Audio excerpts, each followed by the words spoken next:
Итак, это Илья. Поговорим в этом видео о том, как стать взрослым. Но я буду говорить об этом не с точки зрения того, как решить задачу. Да? Я говорю не о постановке задачи того, как стать взрослым, а я имею в виду некий такой путь, да, путь персональной эволюции человека. Вообще, для чего нужно обсуждать этот вопрос и что означает для человека становление взрослым? По мере своего личностного развития я все больше прихожу к мысли о том, что становление взрослым – это и есть та, может быть, самая важная цель, по крайней мере, в моей жизни. И я не говорю про возраст, потому как человеку может быть много лет, но он может и не быть взрослым в плане своего самоосознания.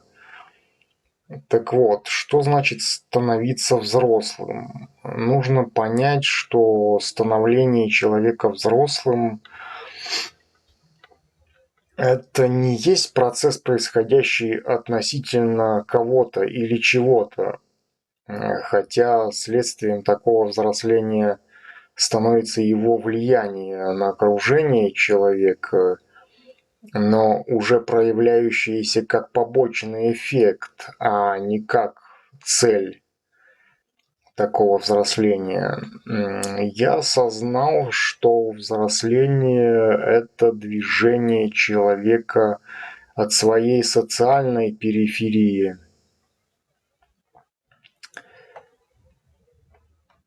к своему центру. Но я сейчас не о том, что нужно уйти в лес и там медитировать, периодически питаясь подножным кормом. Для себя я уяснил, что все пути ведут только к себе, и рано или поздно придется встретиться именно с самим собой, независимо от того, что ты достиг в жизни. По мере встречи с самим собой любое представление об интимном, которое у тебя было до этого, покажется тебе чем-то абсолютно незначительным. Когда вы окажетесь наедине с самим собой, это будет абсолютный интим, которого ты никогда не знал в жизни. В этом интимном акте все представление о своем ближайшем социуме превращается в прах, потому как это движение к себе, не обусловленному никакими внешними связями. Я не говорю сейчас о социальной изоляции.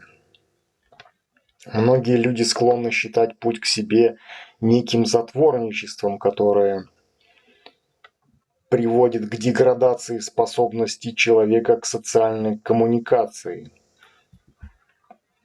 На самом деле это не так. Путь к себе настоящему – это самый сложный путь, поэтому он подразумевает то, что ты уже прошел этап социализации, который проходит каждый человек просто в силу того, что изначально каждый человек, рождаясь в этот мир, полностью обусловленным.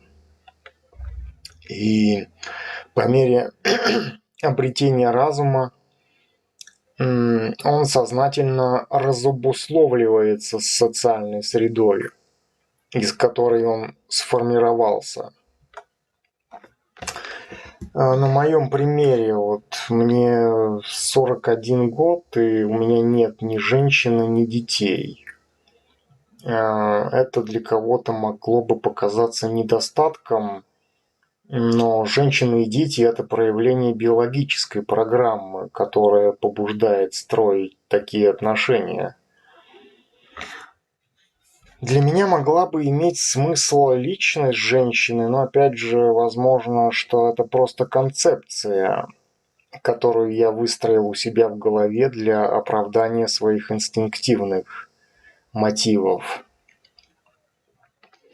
Но дело в том, что навряд ли какая-то концепция делает человека счастливым, как в случае построения мной представления о потенциальной женщине как носителе потенциальной личности. А возможно, что мне просто такая личность не встретилась. Так или иначе, я имею то, что я имею. Я не выбирал своих родителей, я не выбирал географическое местоположение, где мне родиться на планете Земля. Я не выбирал ничего из того, что у меня было изначально. Поэтому каждый из нас обусловлен той средой, в которой живет. И я считаю, что вполне нормально, когда человек хочет менять среду своего нахождения, что вовсе не сделает его независимым от той среды, куда он переезжает. Итак, поговорим теперь о выражении «от себя не убежишь». Довольно часто слышу эту фразу, что от себя не убежишь. И она может показаться правдивой, либо же вызывать недоумение. Весь вопрос в том, от кого вы слышите эту фразу. Я эту фразу слышу от своих некоторых родственников, чей сценарий жизни представлял из себя нечто довольно предельно скучное. Это одна работа, один дом, одни и те же люди, окружающие их. Создается такое мнение, что фраза «от себя не убежишь», звучащая из их уст, не выражает никакого глубокого смысла, который якобы они вкладывают в него. В переводе с их языка на русский эта фраза означает «не рыпайся». Вообще, было бы странно слышать нечто другое от людей с совковой закалкой, которых воспитывали как рабов госсистемы. Взросление – это осознание того, что ты никому не нужен, кроме себя самого. Такая формулировка определения взросления не означает некие пессимистичные выводы из своего существования, а только лишь реалистичную картину его. В противном случае тебе придется всегда поддерживать свой жизненный статус в социуме, обретая новые его атрибуты или сохраняя старое, или и то, и другое. А ведь все, что не является тобой, рано или поздно уйдет из твоей жизни, а ты останешься с собой, по крайней мере, до конца жизни. Можно представить финал своей жизни уже сейчас. Неважно, сколько тебе лет, и посмотреть с позиции себя на финальной стадии своей жизни, на себя в прошлом. И задать себе вопрос, удовлетворен ли ты тем, как ты жил с точки зрения себя в конце жизни.